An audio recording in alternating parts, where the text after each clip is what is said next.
Awesome. So for those who are new to Kumi today, although I see most of our regular audience here, my name is Tan, and today we'll be joined by Kyle Cristofalo from Churches for Middle East Peace for the topic of nonviolence in Palestine for a weekly Kumi Now session. So the first part will be dedicated to Kyle, and then we'll spend the time with discussion and advocacy. I know there's a lot of going on regionally, so I know there's a lot to discuss as a group. And so we'll have a lot of time for that this week. But I'll just introduce Kyle and then we can just jump right in. And then while Kyle speaks, you can put questions in the chat, make sure your mics are off, and then I'll also put some information about Kumi Now as well as Churches for Middle East Peace, which is who Kyle is representing today as well.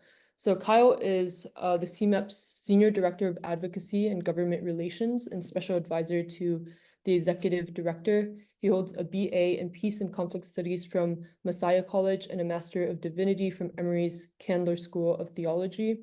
Kyle was first introduced to Middle East advocacy work during a semester abroad in Cairo. After graduating from college, Kyle spent 10 months serving with the Mennonite Central Committee in Bethlehem, Palestine, where he was seconded to work with Bethlehem Bible College.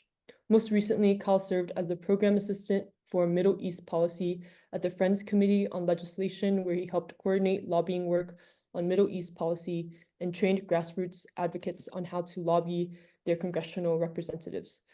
So Kyle will be speaking about nonviolence advocacy and a little bit about Churches for Middle East Peace, which I believe many of you in the room might be aware of already. But anyways, Kyle, feel free to begin your presentation. Thank you so much for inviting me and for this opportunity. I see some familiar names and faces and others who I have yet had the chance to meet. And I know that many of you probably could actually be conducting this webinar yourselves. So hopefully we'll be able still to share some new information and praying for all of you. I know that some in the chat mentioned they were in areas affected by the hurricane recently, and so grateful that everyone here is safe. And of course, as was mentioned, even since we've woken up this morning, we're hearing news of additional attacks and heightened tension and violence. And so our prayers are, of course, with everyone in Jerusalem and Beirut and throughout the region. So as was mentioned, I think it's important for the conversation today to at least mention, my long first introduction to Palestine was through work with the Mennonite Central Committee, which it's helpful for this conversation because obviously rich in its Anabaptist and pacifist nonviolent tradition. And so I was able to learn a lot about nonviolence and advocacy from my time working with the Mennonites in Palestine from 2009 and 2010. I'll start just briefly. I know many of you probably are familiar with the work of CMEP, but for those of you that might not be, I'll give just a brief overview of Churches for Middle East Peace and then delve a bit more into the topic at hand for today. So Churches for Middle East Peace was formed now 40 years ago. This year, it's hard in the midst of so much pain to use the word celebrate, but we acknowledged our 40th anniversary this year, and we were formed because at the time, so in 1984, there was the feeling from the ecumenical community that their voices and positions related to the Middle East were not reflected in US policy. So I know that we have folks joining from all over the world. CMEP is a US-based advocacy group, though we work with partners across Europe and Asia, South Africa, and of course the region, but our main focus is here in the US. And so those churches were concerned that the direction of US policy was not reflective of where they were, and their membership was related to the Middle East. There was also this acknowledgement that these denominations and communions could not do the work alone, that it was not possible for each communion to have a Middle East policy representative in Washington, D.C.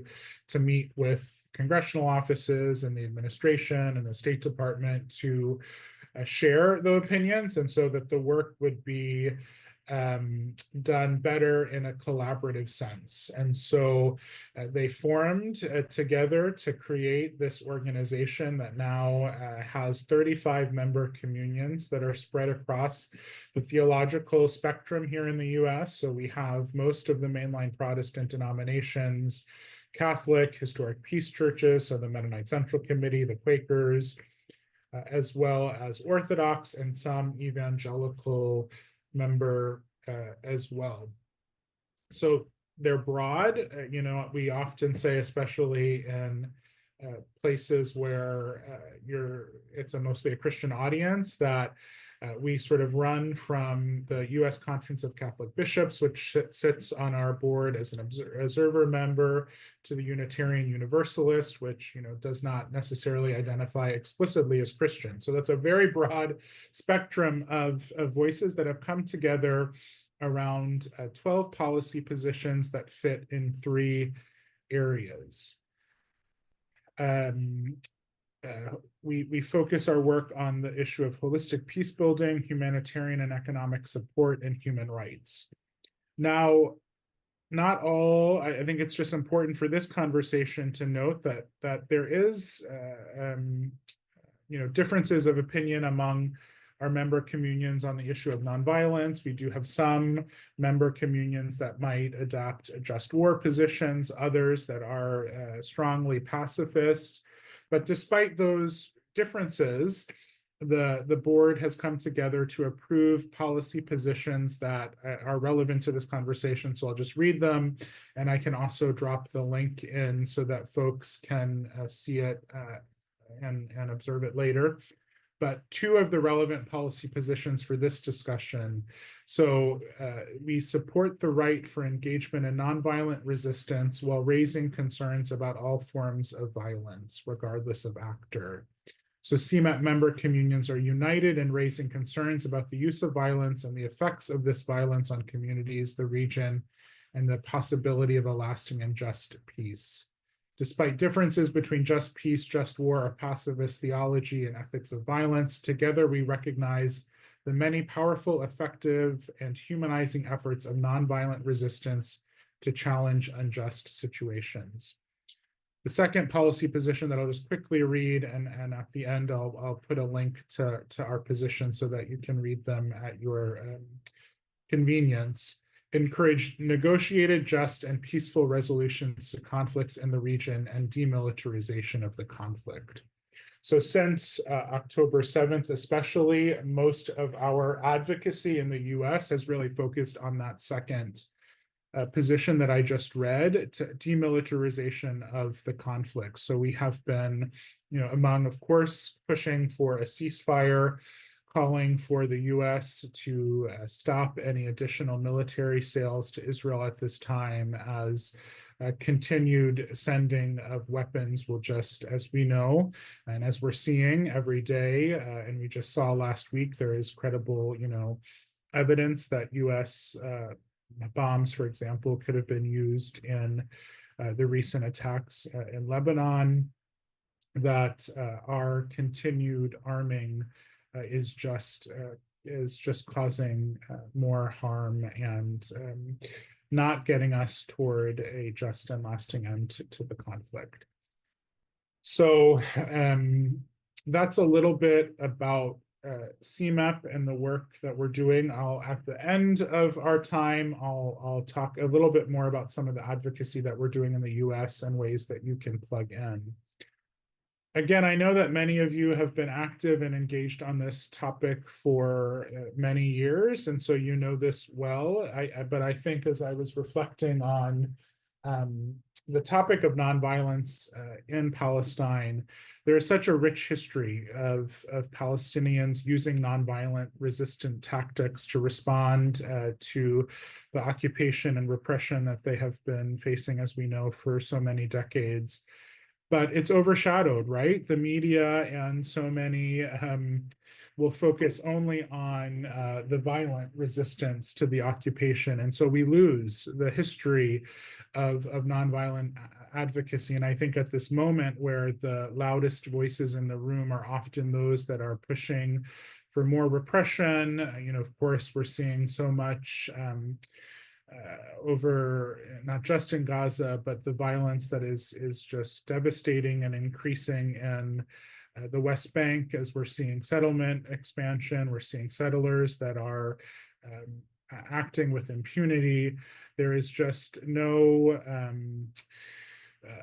room, it seems, in the conversation for nonviolent advocacy for the conversation. And so I think it's important for us to remember that there is this rich history and that Palestinian civil society has used nonviolent activism for many years. Of course, the first Intifada in 1987, as we know, was largely nonviolent, and Palestinian civil society engaged in a variety of civil disobedient actions, including tax strikes and other actions that were nonviolent, and yet we don't always hear about that in the news media. Another area where I know many of you are very familiar with is the call from Palestinian civil society for boycott, divestment, and sanctions. So that call came in 2005, and I know that many of you are part of US-based churches or global churches that have, to varying degrees, joined that campaign. At Churches for Middle East Peace, we have some member communions that do support BDS, others that have not weighed in on it. So as an organization, we don't necessarily take an official stance on it necessarily, but we support the right of churches and individuals to engage in nonviolent activism, including economic measures. And so I think the call for BDS in July 2005 is yet another example of Palestinian civil society using nonviolence to respond directly to the occupation and the injustices and human rights violations that they're facing as a result of the occupation.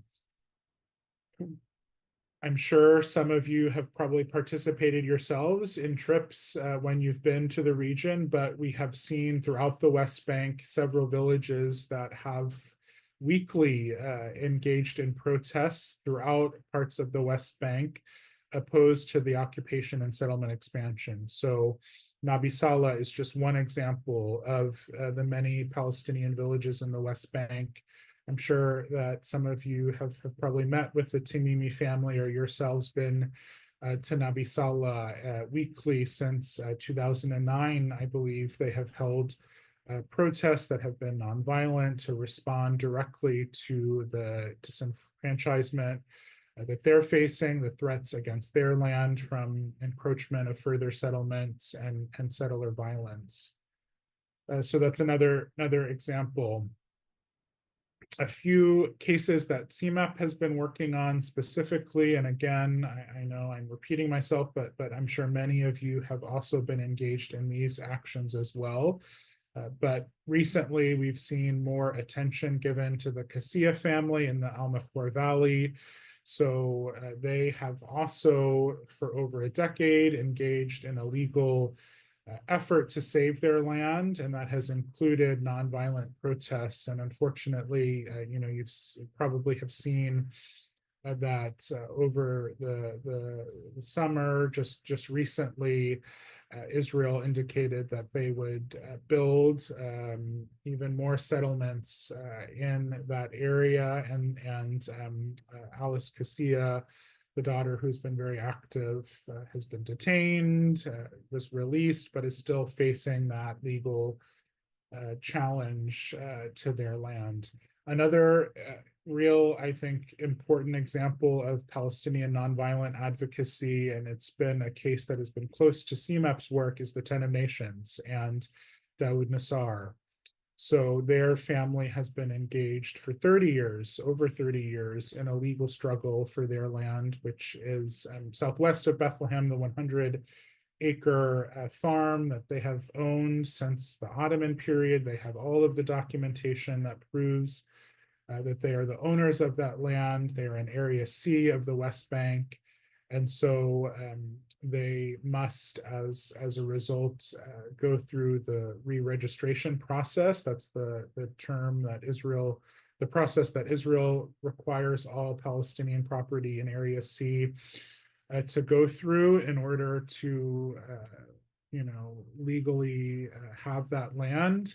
And they've been trying to re-register their land now for almost 30 years. In 1991, Israel declared that land as state land, which complicated their efforts.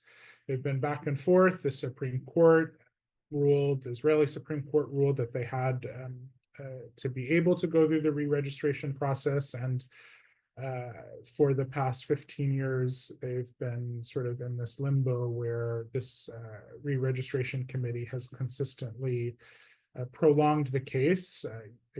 We are hopeful they have their next hearing in December, and we're hopeful that that will be a hearing that finally brings this case to an end, and that they'll be able to have their land registered in their name. But I know many of you probably have had the chance to meet or hear from Dawood Nassar over the years, and the mantra of 10 of Nations is we refuse to be enemies, right? That they are very clear that even for the settlers that are taking, land right next to their property, that they will have conversations and be willing to be neighbors to the Israelis, as long as they come without guns, right? That they can even welcome them to the land to be in dialogue, as long as they lay down their weapons and do that. And so I think that Dawood and his family and the vision that they have is one that really, to me, encapsulates the determination of Palestinians to resist, but also to resist in a way that is nonviolent.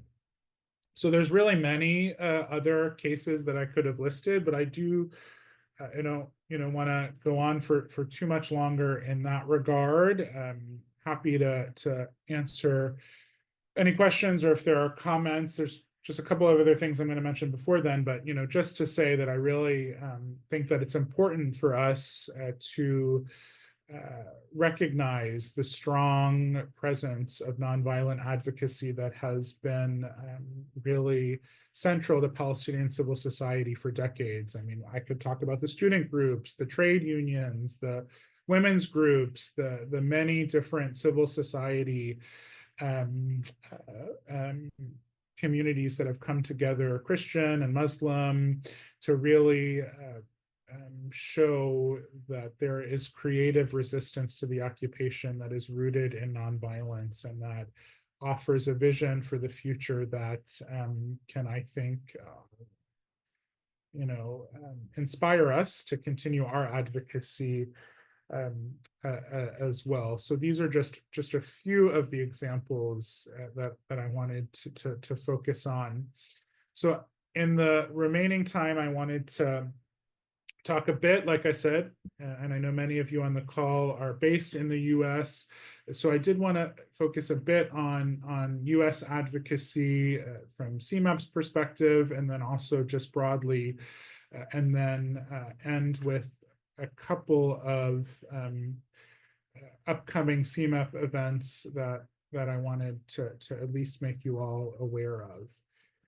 So I know that since October 7th, and as we approach the year anniversary of that date, there have been many vigils, protests, rallies throughout the US and the world that have been nonviolent, that have been organized by different groups in the US. We've seen so many of the student encampments, for example, that have really been focused on trying to end complicity, again, from the US perspective, and US complicity in the ongoing military campaign against Palestinians in Gaza and the West Bank. And as we're gearing up for another semester here in the US, I know that student groups are still trying to mobilize in that regard.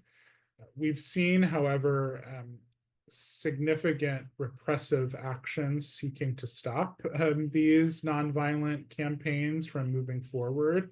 And I think that shows that there's a real concern from those that want to continue the occupation, that those that want to continue the status quo see nonviolence as a powerful tool and are afraid of it, right? And so throughout the last year, with the encampments and universities going through extraordinary measures to try to limit the ability of students to mobilize. Some of you, I'm sure, are located near college campuses and have seen that for yourself. But I think the reason why it has been, there's been that crackdown is because people see that it can help change hearts and minds. I think students have done a tremendous job of educating folks that maybe aren't as attuned to the dynamics of what's happening. And when you hear and see what's happening, it's hard to unsee it. And so we've been, inspired, I think, by the ways that not only students but other groups have been organizing over this past year to protest in nonviolent ways to bring attention to the situation. We can't give too much credit, of course, to Congress, but I did just want to note, for those of you who maybe haven't seen and again are based in the US, there has been some movement from congressional offices to put pressure on Israel to end the violence. And so just last week, for example, Senator Bernie Sanders introduced what's called, and I'll put this in the chat, a joint resolution of disapproval that would seek to block the sale of more than 20 billion, in offensive US weapons to Israel. So this is really significant. The way, and I don't want to get too wonky and in the weeds, but the way that it works within the US is that if arms transfers to countries are above a certain monetary threshold, then Congress actually does have the ability to block them. So it's unlikely to pass, but already, there have been a couple of senators that have agreed to join Senator Sanders in supporting these joint resolution of disapprovals. There's actually 6 that are being introduced, and so not all senators are necessarily supporting all of them, but we know that at least Senator Sanders will be joined by a few of his colleagues in advancing this measure. So Senator Welch, the other senator from Vermont, and Senator Merkley from Oregon, they're included in that link that I just put in the chat. But subsequent to this release, we've also heard that Senator Schatz from Hawaii will support one of them, and Senator Kane from Virginia has also indicated that he is considering voting in favor of them. He's not co-sponsoring them at the moment, but when they get to the floor of the Senate, he will vote in favor of at least one of them. So I think that's encouraging for those of you who are in the US. I would encourage you to reach out to your congressional offices. This is only relevant right now in the Senate, so to reach out to your senators specifically. If you're from Vermont or Oregon, I would encourage you to thank your senators for supporting this. For Oregon, it's just Senator Merkley, but for Vermont, it's both of the senators. And then the way that this works is that it won't be voted on until after the election, because Congress is on recess until early November. excuse me. And so you have time over the next several weeks to reach out to your senators to encourage them to support this resolution. I think the more senators that are on board, the bigger of a message that it does send, excuse me, to the White House, to the administration, that we cannot continue to arm with these offensive weapons and expect that we will reach an end to the violence at all in the foreseeable future. So that's something that I did want to raise to your attention. In terms of CMEP actions, I'm just going to put in the link in the chat a few links. Excuse me, they're not necessarily active campaigns, but they're opportunities that you can engage with, and we would encourage you to join us if you're able. So sorry, I just need a second to make sure I am dropping the correct links. So on October 6th, we are encouraging congregations to participate in what we're calling Solidarity Sunday. It is an opportunity to include in your already planned Sunday services, prayers, and liturgy focused on uplifting Palestinian Christian voices and those other Christian voices in the region.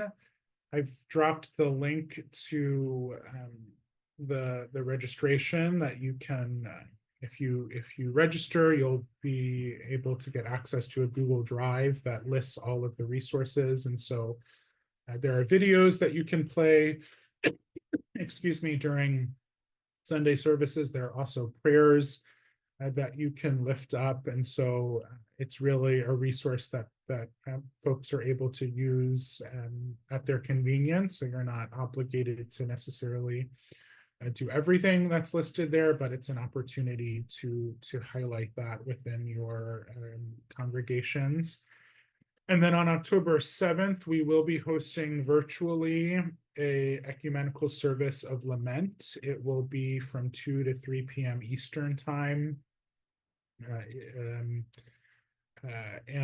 October 7th. And I've dropped the registration link to that event. We welcome you to participate if you are able. We'll have some leaders offering prayers, and then it will be recorded. So if you're not able to join us in person, if you register, you can get the link to watch it later. So I'll stop there just so that we have some time if there are questions or comments. I hope that's been helpful and yeah. Yeah, thanks, Kyle, for sharing and talking about the work that Churches for Middle East Peace is doing, especially with the Bernese legislation. I think that would be very helpful for people to contact. So maybe after you leave, we'll have some space so that people can do that. So if anyone has questions, feel free to put it in the chat or raise your hands.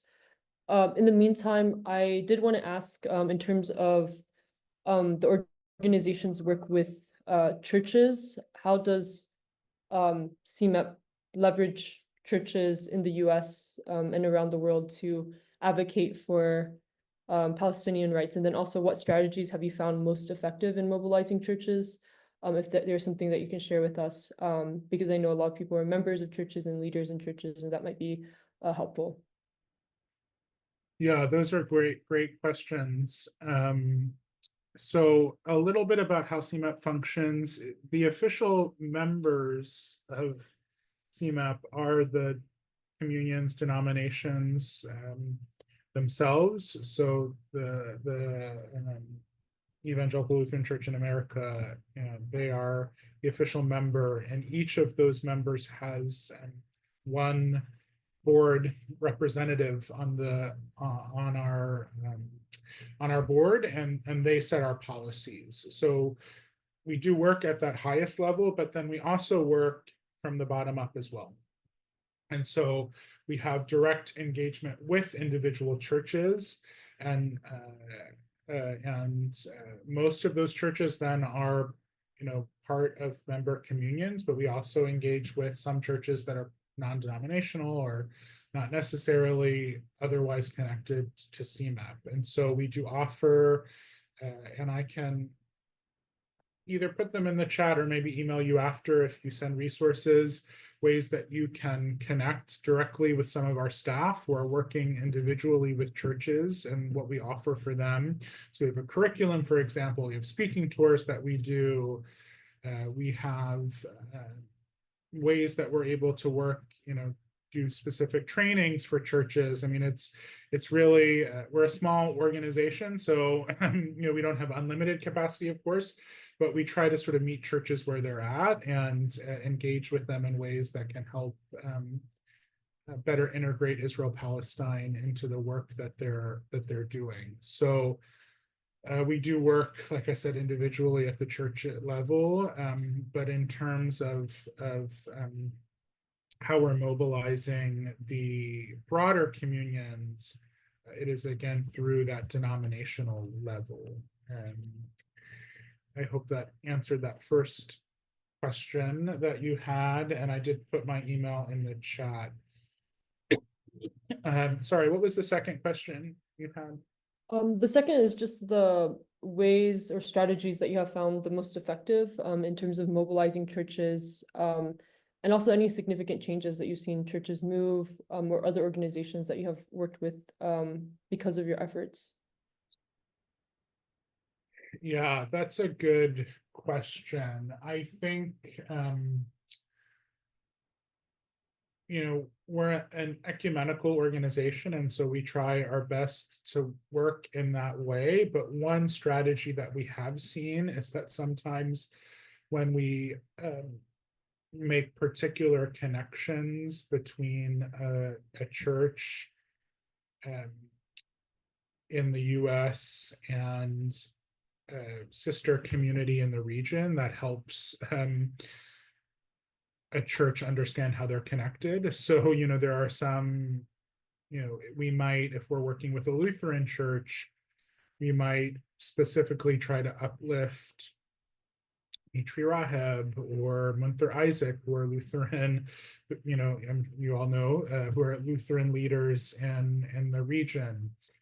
So we've found that sometimes when we personalize it, that's a strategy so that they can understand, okay, this isn't just some issue that's thousands of miles away that doesn't impact us, but we can say, no, actually, you're connected through your church directly with this community. And so that's one strategy that I think we've used, that we've seen has been successful in getting some churches to become more engaged. And so we try to do that. We try to see, okay, where are there, can we also connect it to an individual? I think we're all familiar, and for those of you that are part of particular Christian communities, that sometimes what your denomination has passed at your assembly, or whatever you call it within your particular communion, isn't always known in the pews, right? There are churches that don't know, for example, that at the last General Assembly, the Presbyterian Church did this, or the Lutheran Church did that. So that's another thing that we try to do, to say, this is what your community has already passed. This is what's relevant in terms of what's going on now, to make those sort of links. Those are a couple of examples. Awesome, thank you. I have a few questions here. One question is, how interested, I wonder if you're working with Catholic organizations. Someone asked if the Catholic Bishops organization, how interested they are in the work for peace in Palestine. So yeah. Yeah, another question to your strategy that kind of gets to this is we have some engagement individually with denominations that are focused on how they move the needle within their particular communion or denomination. And so within the Catholic world, we do have, for example, a Catholic Advisory Council made up of, they're not representing their particular organizations, but made up of lay and clergy within the Catholic community who are trying to push for more engagement within the hierarchy and structure of the Catholic Church in the US. So I'll just put, for example, a letter that they organized in May of 2024 that went out that had, it's 15 pages. You can see all of the signatures. Now, they're not signatures from the Bishops' Conference, but this group is one example that they're trying to move the Catholic Bishops' Conference, for example, to be more engaged on the issue. So that's one example. And maybe, sorry, I see someone already had put that in the chat. So yeah, I guess that already made its way. But we do have, to answer that question, Catholic folks within CMEP who are engaging within their networks to push for more. We will have, for example, at the Solidarity Sunday, the Solidarity Service on October 7th, a Catholic bishop will be one of our speakers, for example. That's great, thank you. And then I guess this is a related question to the other ones, but maybe this can be something you can elaborate on more, is how can we get the church's hierarchy to be more vocal? And I guess they elaborated here with, are they vocal, but their words are suppressed? So yeah, just based on your work and your own experience, if you have anything to say about this. Yeah, I think, it's important for folks, either clergy or lay within the pews, to be engaging with the structures of their own denominations to encourage more engagement. I think, it's difficult for me to answer directly because with CMEP, our member communions are, the official denominations. And so that's, how we engage. I would encourage, I think the more the communion hears from a variety of different congregations and leaders, like that helps. And so things that you're doing, internally to come from a place of wanting to see how the denomination and the hierarchy can speak more strongly, right? Not assuming bad intentions or not assuming that they're disinterested, but what are the ways that you can show that there is support? Because I think oftentimes, just in general, and this translates to Congress too, members of Congress are afraid to speak out because they feel, from what they hear, that, not enough constituents will back them, right? And so I think the more you're able to organize within your denomination, and I know that many of the denominations have networks or grassroots organizing teams that are focused on Israel-Palestine, I think the more that you're able to sort of show that there is support within the denomination, the more likely the leaders are willing to kind of step up and take stronger action as well. I think that's one tactic. And so trying to see if you can establish relationships with the relevant staff for the denominations, make it mutual. Don't just contact them when you're mad at them, but also, if there's a statement that they released or something that they said that you thought was really helpful, to make sure that you reach out and thank them, because then again, it shows that there is support. Awesome. I know you're running short on time, so I see Reverend Fahed has one question. So we'll take this. If there's any last questions, put it in the chat and I'll make sure to relay it.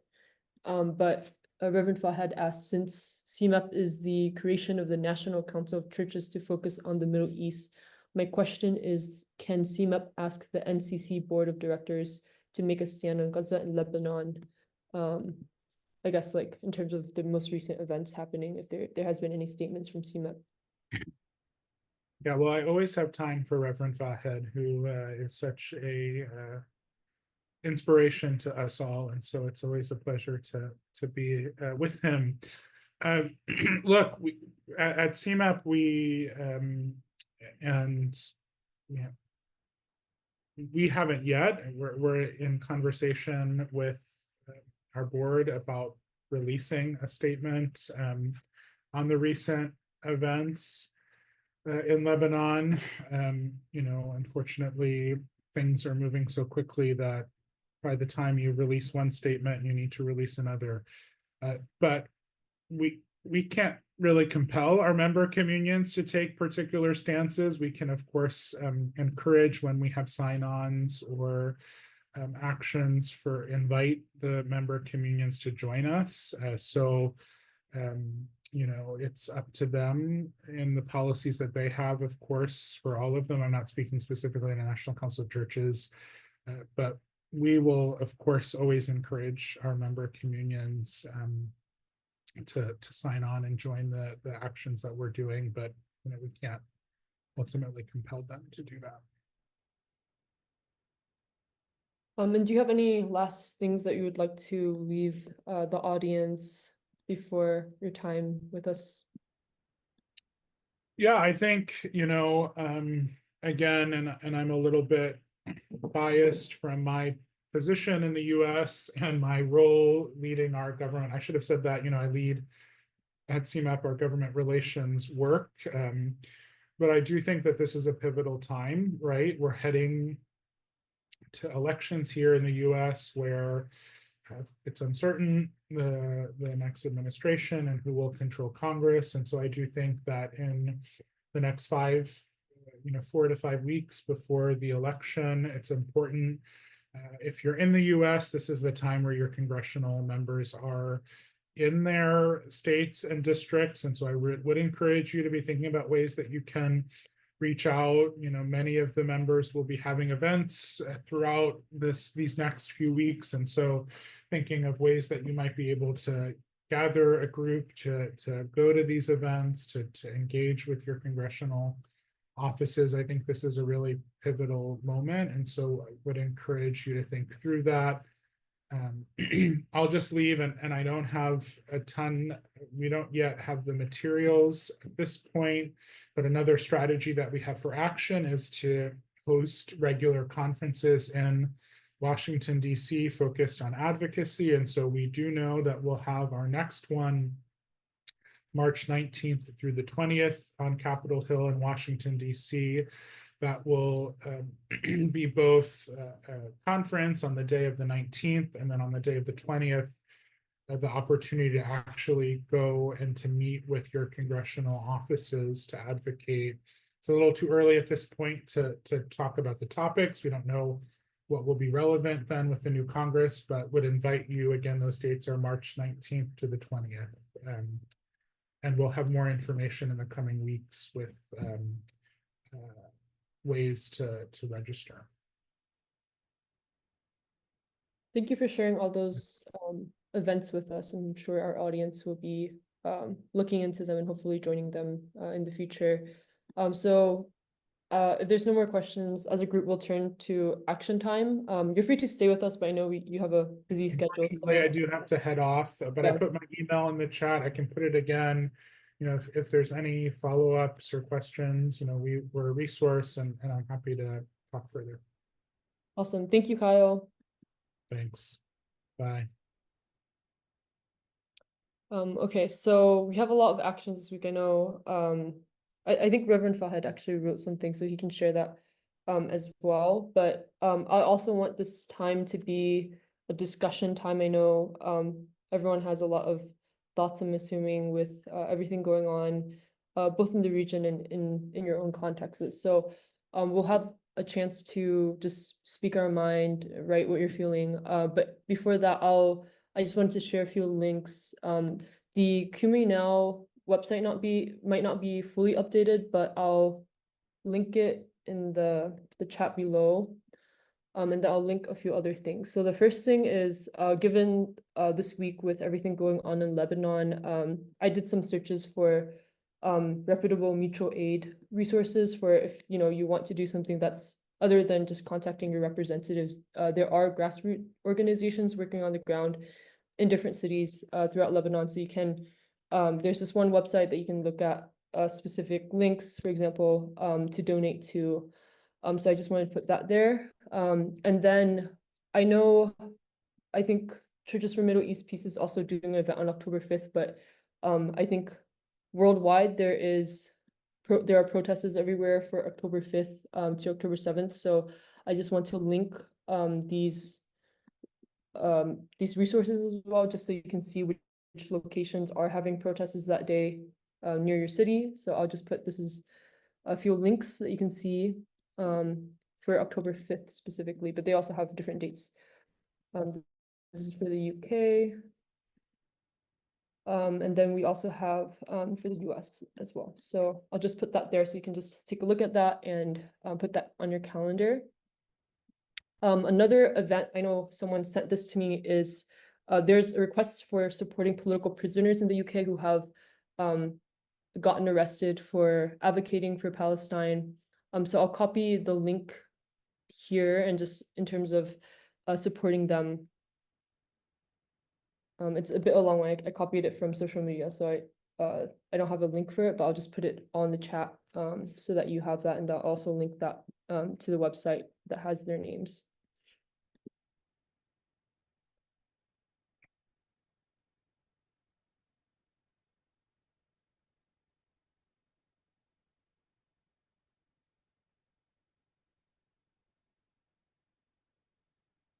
Right, sorry, it's a very long text, so bear with me for a bit. Okay. So I think that should be it, but this is based in the UK. So especially if you're in the UK, this would be really helpful to call and email.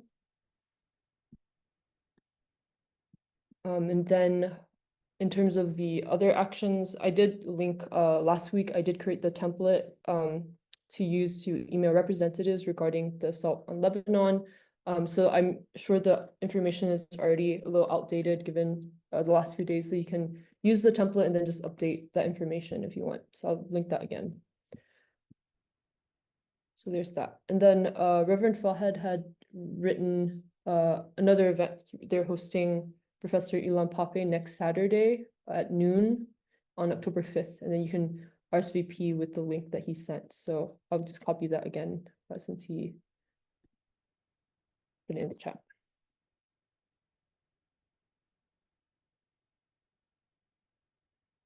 Okay, so those are all the events that I have in terms of actions. So we can have some time to just focus on completing some of them. If you have other events in your context, in your city, community, please, feel free to raise your hand and speak. So yeah, thank you.